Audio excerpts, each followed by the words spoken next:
Olá pessoal, tudo bem com vocês? Hoje estamos aqui gravando a 14ª edição do quadro João Paulo Responde e as perguntas que eu vou responder essa semana são as seguintes. Depressão, ela é causada apenas por conflitos familiares?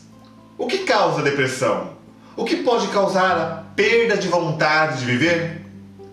Não tenho uma boa relação com os meus pais, será que isso pode influenciar na minha depressão? Por que do nada a pessoa se suicida? Quais frases devo utilizar para equilibrar o meu feminino e masculino? Por que a pessoa vive num relacionamento tóxico e não consegue sair? Como eu, que estou de fora, posso ajudar a evitar tanto sofrimento para essa pessoa? Para quem não me conhece, meu nome é João Paulo Marquezin, eu sou o fundador da Escola Brasileira de Neurolinguística Familiar e o idealizador dos treinamentos Elan Vital Experience, Elan Self Coach e Elan Connect. Também trabalho com a técnica de microfisioterapia e atendimentos individuais na Sapiência Elan Vital. E o que seria o Elan Vital? O Elan, né? O Elan é o impulso, a vivacidade, a coragem, a força essencial para a sua vida fluir, o entusiasmo essencial para a vida fluir.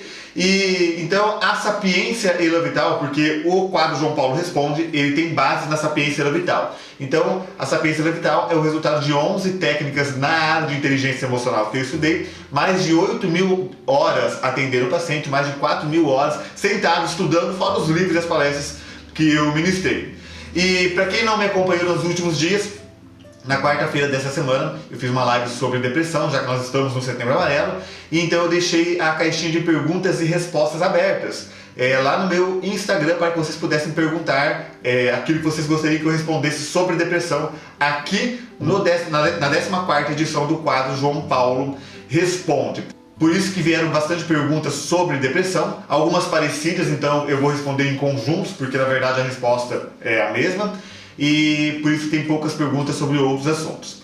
Vamos lá então? A primeira pergunta, a primeira resposta eu vou dar para 3 perguntas que na verdade elas implicam na mesma resposta, tá?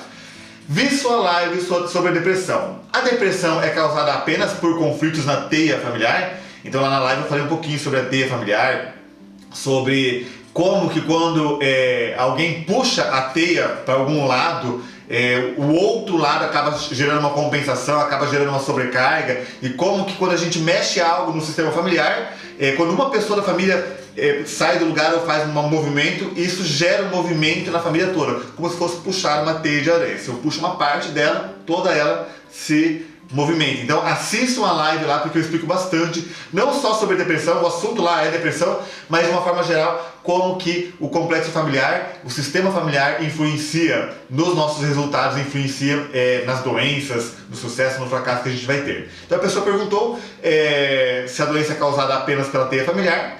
Aí outra pessoa perguntou o que causa a depressão e a mesma pessoa perguntou o que causa a perda da vontade de viver. Bom, a depressão, existem 3 tipos básicos para a gente classificar a depressão. Todas podem ter a ver com a teia familiar ou podem não ter a ver. O que eu vou dizer para você é que normalmente tem, tá? Mas vamos lá. Nós temos a depressão do cerebelo. O que seria a depressão do cerebelo? Quando a gente estuda como que o conflito gera uma doença, nós entendemos que a pessoa ela recebe uma informação e essa informação vai impactar no psíquico da pessoa, em alguma região do cérebro e com isso em alguma parte do corpo.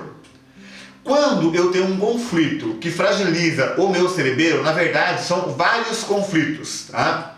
O cerebelo ele responde a conflitos de ataque à integridade. Esse ataque à integridade pode ser virtual, pode ser mental, pode ser físico, pode ser emocional.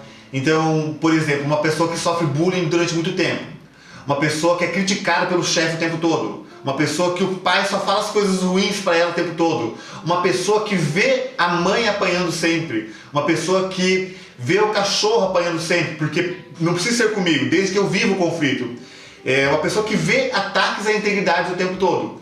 Quando eu tenho mais do que 2 ataques à integridade, a gente chama isso de constelação do cerebelo, né? Ou seja, mais do que 2 conflitos. E aí a pessoa, quando ela tem uma configuração de um foco de Hammer no cerebelo, ela acaba ficando com ausência de emoção. O paciente fica emocionalmente morto. Ele torna-se antissocial, ele se isola, ele é apático. É aquela pessoa meio com olho de peixe, assim, que não importa o que acontece. Ela fala, Aí você conta uma coisa maravilhosa pra ela fala, E aí você conta algo ruim pra ela fala, É uma pessoa que não demonstra, na verdade ela tem uma ausência mesmo de emoção. E por que o corpo faz isso? Porque ela sofreu tanto ataque à integridade que isso geraria tantas reações do corpo dela que, se ela não perceber mais o ataque à integridade, ou seja, se ela diminuir a intensidade das emoções dela, ela sobrevive. Então o sentido biológico é isso: se eu não tenho emoção, eu não tenho conflito; se eu não tenho conflito, eu não fico doente. Nós já falamos em outro momento que a doença é causada pelo conflito. Então, quando eu tenho muitos conflitos de ataque, eu iria desenvolver muitas doenças biológicas, físicas mesmo, em mim, né? Lembrando que esse ataque não precisa ser comigo. Se eu vejo meu pai batendo no meu cachorro o tempo todo, se eu sou homossexual e meu pai me critica sempre, se eu vejo a minha mãe apanhando do meu pai o tempo todo, se eu vejo o meu melhor amigo do meu trabalho sofrendo bullying o tempo todo, se lá na infância eu não resolvi um conflito de que eu sofria bullying e eu não tive depressão, porque foi só um conflito, mas na vida adulta eu não resolvi aquilo ainda, na vida adulta eu sofro bullying de novo ou vejo alguém sofrendo bullying, eu posso disparar essa depressão de ausência total de emoção. E aí, se eu não tenho emoção nenhuma, é muito fácil me desprender da vida, porque a vida não vale a pena. A vida essa depressão, eu acredito que eu tive ela durante algum tempo. Teve um momento da minha vida que eu tive depressão, que eu deitava na minha cama e esperava a morte chegar, porque parecia que não tinha mais nada, que a vida não valia a pena, porque eu me achava mais feio, mais burro, nada de bom era pra mim. E, enfim, nada mais valia a pena. Sorte que eu tive a ideia de buscar ajuda e hoje me tornei um profissional de ajudar vocês a resolver tudo isso, né? Mas enfim, então quando ela está emocionalmente estável, quando ela está com ausência de emoção, ela acaba perdendo interesse pela vida. Então, para ela cometer suicídio é fácil, afinal de contas a vida não vale a pena, ela não tem emoção nenhuma, a vida é sem graça. E às vezes a solução para essa vida sem emoção é você, como diria o Maurício, se dar uma alta celestial. Que talvez lá no céu a vida seja melhor. Aqui é importante a família perceber que é esse tipo de depressão, onde a pessoa não tem emoção nenhuma. Não quero comer, se tem comida tá bom, se o parente vem visitar, ok, se não, não, se o pai não passa, ok, se não, não, se... Tudo é sem graça, tudo não tem emoção. É o momento da família se tocar de ir lá e proteger essa pessoa. Mostrar que tem lugar para ela mesmo, ela falha. Mostrar que a família ama ela. Deixar claro que a família está protegendo. E também é o momento da família, das pessoas ao redor, mudar o mindset. Porque essa pessoa que tem ausência de emoção, ela tem ausência de emoção porque ela sofreu muito ataque. Então, às vezes eu que estou julgando aquela pessoa, eu que estou falando mal daquela pessoa, eu que critico aquela pessoa, eu que dou risada daquela pessoa, estou contribuindo para que o corpo dela se prive da emoção para não sentir mais o ataque, para não ficar doente. Então, talvez se eu aprender a ter mais empatia, se eu começar a compreender como funciona a mente do outro, e se está acontecendo na minha família, eu deixar bem claro pro meu filho que nós amamos você, pra minha esposa, nós amamos você, nós vamos proteger você, fique tranquila, eu sei que você já sofreu muito ataque na vida, mas eu estou aqui para te ajudar, porque essa pessoa em geral nem quer receber ajuda, porque ela nem acredita mais que a ajuda possa vir. Então um passo que a família pode fazer é mostrar que a pessoa está protegida. Aí nós também temos, a gente fala que a depressão, ou a constelação, hormônio dependente. Não é constelação familiar, também não é constelação de estrela. A gente fala que constelação é quando eu tenho 2 ou mais conflitos, onde cada um está em um hemisfério cerebral. Isso que é constelação para nós aqui, tá? Então, as constelações hormônio dependentes, elas são territoriais. A questão do território feminino é diferente do território masculino. Eu não chego a explicar dessa maneira, mas eu já falei bastante sobre o feminino e o masculino. As mulheres são amplas, as mulheres são mais falantes, as mulheres em geral são mais histéricas, as mulheres elas têm mais ideias e os homens são mais centrados, mais fechados, mais foco no objetivo. Então, em geral, a mulher, para ela ser mais falante, mais neurótica, mais ampla, Isso tem a ver com ela utilizar mais do lado esquerdo do cérebro dela. E o homem utiliza em geral mais do lado direito do cérebro. Então, em geral, quando um homem que está ancorado na energia masculina, ou seja, não sofreu PET hormonal, ele está realmente usando o hemisfério direito dele mais. Quando ele tem um conflito de território, o que é o conflito de território para o homem? O trabalho, o dinheiro, o filho, a esposa, o carro, o jogo de futebol, a caça, o desvendar o mundo. Na verdade, o território masculino é tudo menos o ninho. E o território feminino é o ninho, é o amor, é o se encher, é o carinho, é os filhos. Tá? Então, quando uma mulher tem um problema com os filhos, se ela está utilizando, se ela realmente está feminina, né? E utilizando mais o lado esquerdo do cérebro, ela tende a ter mania. Se ela tem um segundo conflito, esse conflito ele vai incidir do outro lado do cérebro. Então ela tende a ficar mais depressiva. O homem, quando ele está masculino, está usando mais o lado direito do cérebro, ele tem um conflito de território, ele tende a se recolher mais, mas ele não fica com depressão ainda. A partir do primeiro conflito que eu tenho, a mulher, se ela está feminina e o conflito for de território feminino, ela tende a ficar mais neurótica, falando, fala, não para de falar, não deixa você falar, ela faz a pergunta e responde, e ela começa a alucinar coisas terríveis que podem acontecer e se auto-responde sobre como responder, como resolver aquela coisa terrível, e faz de conta que você que deu opinião de alguma coisa, e ela não para de falar. Mulheres em geral são assim, porque pelo menos um conflito de território todo mundo tem. E o homem, ele tende a ficar mais depressivo. A mulher, no segundo conflito, para não sobrecarregar esse hemisfério cerebral de conflito, então quando ela tem o segundo conflito de território, ela vai para o outro lado, tá? E aí ela começa a ficar mais depressiva. E a partir desse momento, conforme a demanda relacional, ela pode ficar, e ele pode ficar mais depressivo ou mais maníaco, mais neurótico, tá? Na verdade, eu falei a palavra errada antes, tá? Sempre é mania, tá? E aqui vem a bipolaridade. A pessoa que está bipolar, ela já teve pelo menos 2 conflitos de território, um do lado direito e um do lado esquerdo do cérebro, e aí conforme a demanda relacional, ou seja, conforme aquilo que está acontecendo, se ela precisa ficar mais feminina, ela fica maníaca. Se ela precisa ficar mais masculina para resolver o conflito, ela fica depressiva, porque os homens são mais quietos. E na depressão, porque o bipolar, né? Quando ele está no lado depressivo, dificilmente ele comete suicídio. Normalmente quem comete suicídio é a mania, é o maníaco, tá? Por quê? Porque ele está com o pensamento acelerado, ele quer resolver, ele não vê solução. O homem, ele se recolhe, na depressão eu me recolho. E talvez se recolher já é o foco na solução. O feminino, porque ele pensa muito, quando ele está no hemisfério feminino, no hemisfério esquerdo, a pessoa acaba ficando maníaca e do nada ela vai lá e se mata. Do nada não, né? Depois de vários conflitos, de muito tempo sofrendo. Mas a decisão de se matar para o maníaco é muito fácil. Então acaba se matando por causa disso, tá? Então acaba cometendo suicídio.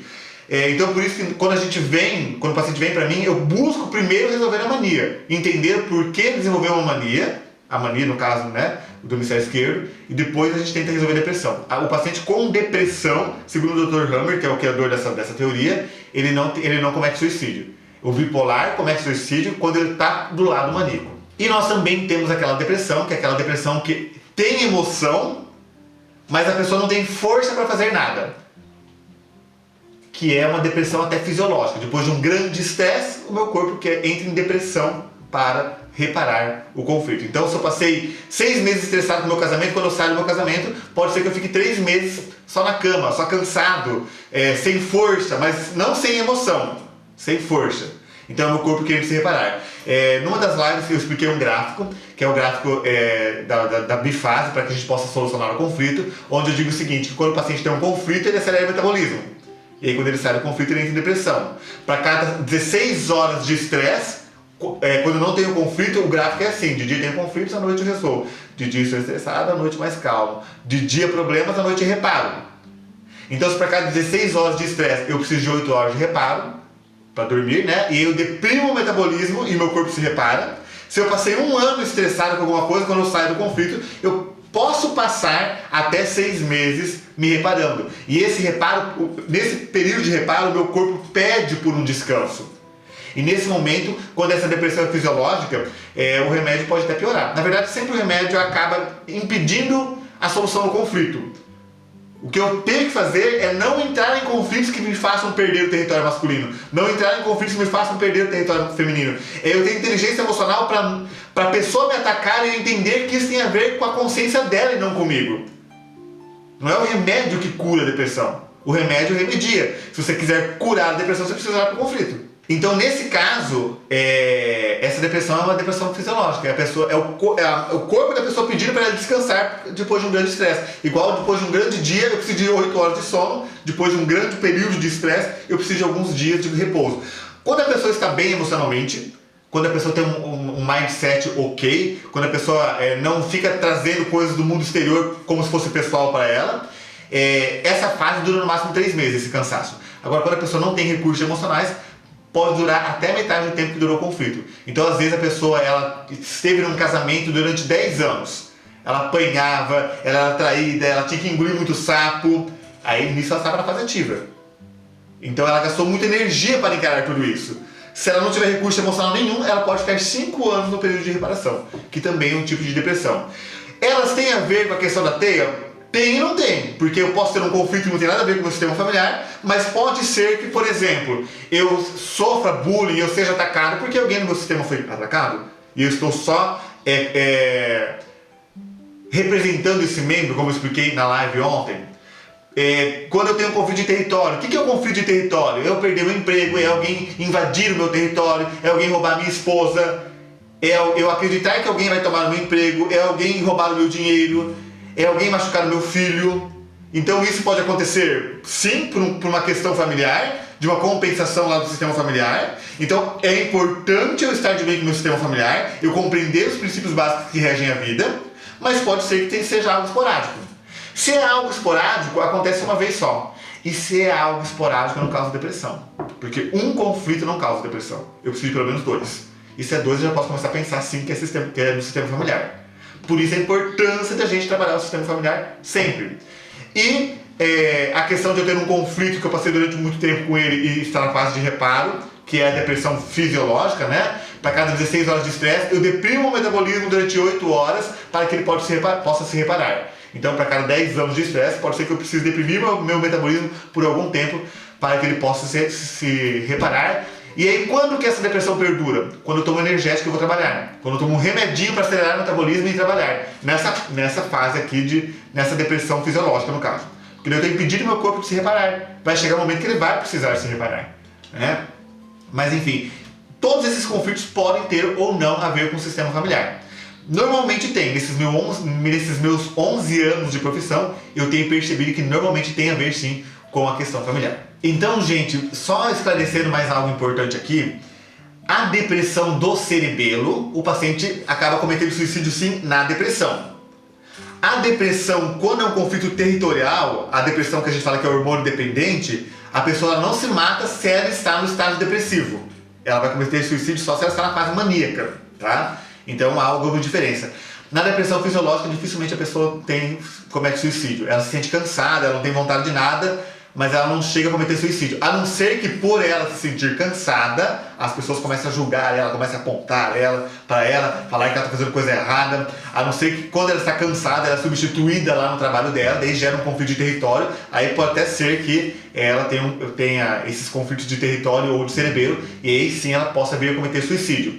Mas se ela está cansada e ela recebe apoio, ou se ela está cansada e ela tem inteligência emocional para que o mundo externo não influencie na emoção dela, ok, dificilmente ela vai cometer suicídio aqui.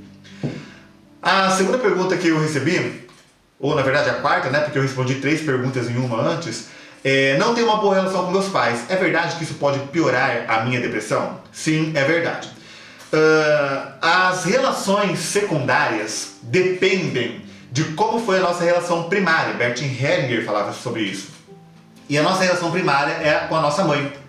Então, se por algum momento, por algum motivo, a gente não recebeu amor, ou não tomou amor, carinho, afeto, se a mãe não nos ensinou a amar, na vida adulta, isso vai acabar sendo compensado. Nós vamos tentar compensar isso no parceiro, no chefe, no vizinho, no filho. E porque o vizinho não nos dá esse amor, esse carinho, a gente acaba tendo essa ausência e aí a gente acaba criando conflitos, né? Porque eu cobro do outro uma coisa que ele não pode me dar, aí eu me frustro, aí eu vou lá e cobro do outro de novo, daí o outro me ataca, enfim. Então, quando eu não tomei dos meus pais na infância e não resolvi isso até hoje, isso pode gerar minha depressão. Quem nos ensina a nos apegar à vida é a mãe, com amplitude, com amor. A mãe transmite a vida no ventre, transmite a vida através do leite materno. Então, este apego à vida, ou esse desapego à vida, tem a ver normalmente com uma dinâmica onde faltou a mãe. A gente pode pensar assim também. A força pra gente olhar pra vida vem dos pais. Então, se eu não tenho força, a vida não dá certo. Se não dá certo, eu tenho conflitos. Se eu tenho conflitos, eu começo a perder meu território. Como eu expliquei no vídeo, na live, se eu não recebi força dos meus pais e não julgo, até que é ok. Mas se eu julgo os meus pais, eu estou excluindo uma parte da teia. Se eu excluo uma parte da teia, eu posso repetir o padrão do meu pai e da minha mãe, justamente daquilo que eu julgo. E isso pode, por exemplo, causar a depressão. Então, sim, é muito importante eu estar de bem com o meu sistema familiar inteiro. E como que eu faço para isso? Conhecimento. O conhecimento liberta, o remédio não liberta, o remédio aprisiona. Você toma remédio, acaba o efeito e volta o seu sintoma. A micro, ela também não liberta. A constelação, se você já tiver um conhecimento, liberta. A micro, se você já tiver um conhecimento, liberta. A hipnose, se você já tiver conhecimento, liberta. Senão aprisiona também, porque acaba o efeito e volta o problema. Não adianta você ir lá fazer uma micro para eu fazer os toques em você e tirar todas as marcas de ausência da mãe, se amanhã você começa a reclamar de novo, que minha mãe nunca me deu amor, que minha mãe me abandonou. Você precisa aprender a lidar com esse conflito. E aí vem o conhecimento. Para isso nós temos o E-Love Vital.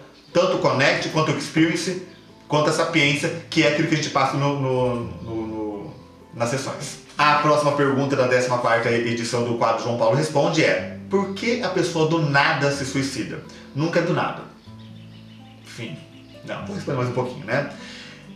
Quando nós estamos apenas na mente, nos 2% da mente, a gente olha a vida da pessoa, ou a gente talvez do nada está pensando em se suicidar, né? Ontem eu estava maravilhosamente bem e hoje eu estou com um pensamento de suicídio que eu não sei de onde é que veio. Esse do nada é uma âncora de um bullying lá do passado, é uma âncora de uma perda de território, é uma âncora de alguém que está excluído lá no passado. Lembre-se que só 2% da nossa mente é consciente. Quando eu falo que eu quero, que eu não quero, que eu acho bonito, que eu acho feio, que eu acho legal ou ruim esse meu casamento, o que faz eu estar ou não estar no casamento, estar ou não estar no meu sofrimento, é só 2% da mente. Então o subconsciente e o inconsciente está atuando muito mais forte. Então sempre existe uma questão inconsciente. Aí o que você precisa? Você novamente precisa de conhecimento para compreender como o inconsciente e o subconsciente trabalham, e aí quando você ancorar essas sensações, você não tem mais vontade de se suicidar. Infelizmente, as pessoas não entendem seus conflitos. Elas não entendem por que elas estão repetindo o padrão familiar, elas não sabem o que é uma âncora, elas não entendem por que o pai age como age, elas não conseguem perdoar os pais por causa das regras que elas têm na cabeça delas sobre certo e errado. Elas estão carregando conflitos do passado, elas estão enrolando a teia e indo lá representar algo do passado por desconhecerem. É como eu disse ontem na live, o universo é feito por leis e elas implicam na nossa vida se eu conheço essa lei, se eu não conheço. E lá eu dei exemplo assim, o exemplo da lei da gravidade. Se você pega uma criança que está começando a engatinhar e coloca ela em cima da cama, ela vai engatinhando, engatinhando. Quando chega o final da cama, se um adulto não fala para ela, não, volta, né? É quem é inseguro, se o adulto não cuida dela, é bem fácil a criança cair. Por quê? Porque até então ela não tinha sentido o peso da gravidade. A diferença da criança é que com 2 tombos ela aprende. A gente, se a gente briga com o marido, a gente briga de novo, e briga de novo, briga de novo, porque infelizmente as pessoas acreditam que a opinião delas, aquilo que elas aprenderam é a única coisa que existe. E enquanto a gente não ampliar a nossa consciência para compreender o porquê o outro faz o que faz e o porquê eu atraí o outro, para compreender como a mente subconsciente funciona, eu vou sempre estar caindo da cama mais uma vez. Mesmo sem saber as leis. Então, novamente, o conhecimento liberta. Porque quando eu conheço os princípios que regem a vida, os princípios que fazem o amor e a força fluir na nossa vida, eu sei, na hora que está acabando a cama, que ali tem um abismo. Então eu escolho um outro caminho. Tá? Normalmente quando eu julgo, quando eu critico, quando eu tenho reservas, quando eu quero que o outro seja diferente, eu estou pulando no abismo. Eu não percebo, mas estou pulando no abismo. Porque é justamente aquilo que você julga que faz esse teu conflito. Ah, João, mas o outro fez uma coisa terrível. Então aprenda a lidar com o que o outro fez, porque pode ser que o outro não mude nunca. E aí você fica dependente de remédio pro resto da vida. Eu não estou falando que o outro está certo e você está errado. Eu estou falando que enquanto você depender do que o outro fala ou faz para ser feliz, pode correr o risco de você nunca ser feliz. E daí corre o risco de você ancorar algo lá do seu passado e, de fato, cometer o suicídio. Não é do nada. Parece que é do nada quando a gente está na mente. Parece que é do nada para quem não conhece as leis que regem o amor. Para quem não conhece como funcionam as dinâmicas familiares. Para quem não conhece como funciona a mente humana. Aí parece que é do nada, mas nunca é do nada. Sempre tem algo atuando há muito tempo. E aí tem uma âncora que, aparentemente, do nada, a pessoa vai lá e se suicida. E uma outra pergunta que nós recebemos aqui para o quadro João Paulo Responde na 14ª edição é a seguinte: quais frases posso usar para equilibrar o masculino e o feminino, com o intuito de estar disponível para receber aquilo que merecemos? Afinal, mesmo sentindo, se não estiver equilibrado, não chega em mim, certo? Então, basicamente, pelo que eu entendi da pergunta, a pessoa quer saber como ela faz para estar disponível para receber o que merece. No caso, se ela é uma mulher do masculino e se ele está no masculino, do feminino. Não existem frases específicas aqui que vão fazer você ficar ancorado no masculino ou no feminino. Existem situações que, se você evitar fazer, você não vai despolarizar o seu marido, você não vai despolarizar a sua esposa. É a intimidade que faz o casal querer fazer um pelo outro que faz. Querer servir um ao outro. Quando não tem intimidade, o casal acaba se afastando. E aí existe aí um empilhamento emocional que gera inclusive uma história de incompatibilidade entre o casal. Então, para que a gente possa evitar desde já a falta de intimidade, nós precisamos pensar assim: o que diminui a intimidade? O que diminui o desejo da mulher servir o homem? Do feminino servir o masculino? Quando ela se sente ou sente que não é vista. Então, como que o homem soluciona isso? Dê atenção para ela o tempo todo. Quando ela se sente insegura e não pode confiar, ou seja, o homem é um banana, está fazendo um monte de coisa de cada vez, não explica para ela o porquê que ele está fazendo, ele não tem iniciativa de terminar algo, de começar a terminar algo. Então, o que esse homem precisa fazer? Dar tranquilidade para ela, mostrar para ela o que ele está fazendo e o porquê ele está fazendo. Então, ele precisa dar tranquilidade para ela o tempo todo, porque é uma característica da mulher ter essa amplitude e ficar insegura quando ela não sabe exatamente para onde o masculino da relação está indo. Então, o homem precisa ter clareza, então ele precisa mostrar essa clareza para ela o tempo todo, aí ela fica segura e ela relaxa no feminino dela. Ou quando ela sentir que não é compreendida. Então, ele precisa dar presença para ela o tempo todo e demonstrar que compreende ela. Essa característica o tempo todo só é possível se o homem despolarizar, obviamente, né? Então ele vai lá, ele entende a mulher, ele demonstra que entende a mulher, e ele consegue despolarizar, ele cria uma tranquilidade por meio de uma clareza, de uma visão muito bem estabelecida de para onde ele está indo, o quanto ele gosta dela, do porquê que ela pode confiar nele. E ele ainda deve demonstrar, através de atitudes, o propósito dele. E aí ela vai confiar nele, e aí ela vai se sentir compreendida. Lembrar ela o tempo todo que ele está ali para ela, que a prioridade da vida dele é ela. E ela também é o ideal que faça isso para ele. Então, aí ela não vai despolarizar, então ela consegue ficar no feminino. Se ela tem um homem que cuida da família, que cuida dela, que quando ela está insegura vai lá e fala: calma, está tudo bem, eu estou aqui, eu vou cuidar de você. Ela não despolariza e ela consegue receber o que o masculino tem para dar. E o que desliga a intimidade no homem? O que desliga a intimidade no masculino? Ser criticado, por exemplo, né? Normalmente essa crítica ela acontece porque a mulher não participou da construção da visão de para onde este homem está indo. Então, como ela não sabe para onde ele está indo, ela critica ele. Então, lembre-se, comunicação é um pilar da relação. Então, o ideal é que ambos conversem para que a mulher entenda aonde que ele está indo. Daí ela não sente insegurança e ela não precisa criticar ele. Mas o homem, toda vez que é criticado, ele fica engessado. Ele se torna um homem banana, porque tudo que ele faz está sendo criticado, então ele perde a vontade de fazer, ele perde a vontade de de prosperar, de lutar, de ir atrás daquilo que interessa. Quando o homem se sente fechado também, ou seja, quando ele está acima do peso, quando ele não se sente atraente, o homem, ele precisa ser aberto, ser brincalhão, ele precisa ser extrovertido, ele precisa olhar para sua criança interior. Quando o homem não consegue ser divertido, talvez porque ensinaram para ele que é errado, porque ele é criticado, e ele não tem a atitude de ser divertido e quer ser mais machão e reprime essa brincadeira, essa leveza de ser, ou quando a mulher reprime, acaba que diminui a intimidade. O homem gosta de brincar, o homem gosta de judiar da esposa, judiar no bom sentido, né? Ou quando ele se sente controlado. Então, quando a mulher quer controlar o homem, você não vai sair de casa, você não vai fazer isso, você só vai fazer isso depois disso, eu não deixo você fazer isso, você só vai fazer isso se antes você fazer aquilo, faz com que desligue a intimidade. E aí, se desliga a intimidade, ela não vai querer entregar a força que o masculino pode dar para ela. E ela não vai querer entregar a força que o feminino pode dar para ele.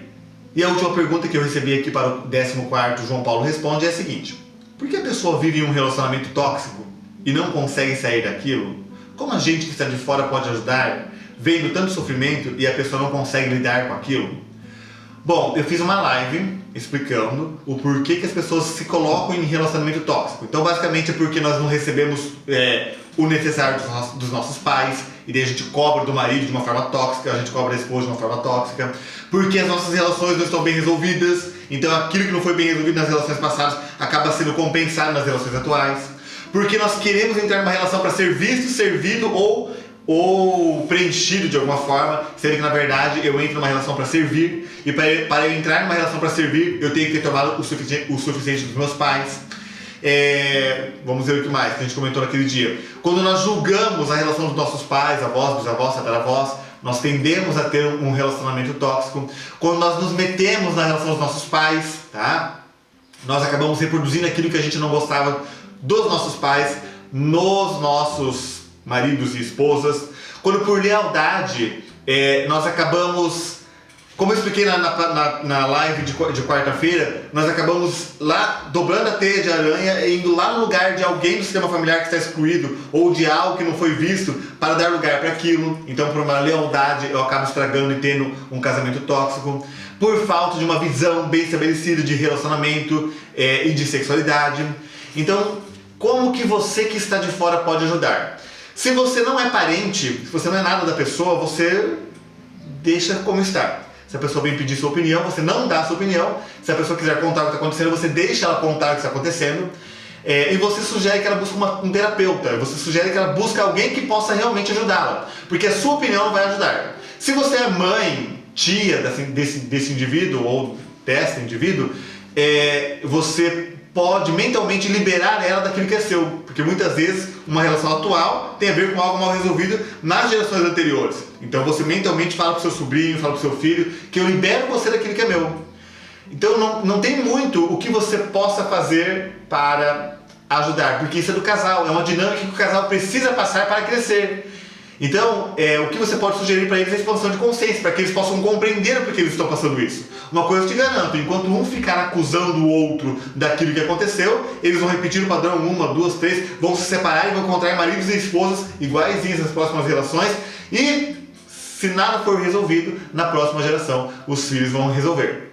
Então o que resolve isso é conhecimento. O que resolve isso é cada um lembrar que eu não sou o dono do mundo, e que que a minha forma de olhar para a vida não é a única que existe e que o outro pode pensar diferente. Então, rapport ajuda, feedback de uma forma funcional ajuda, uma visão de relacionamento ajuda, uma visão de sexualidade estabelecida ajuda, mas não é você que está de fora que vai fazer isso pelo casal.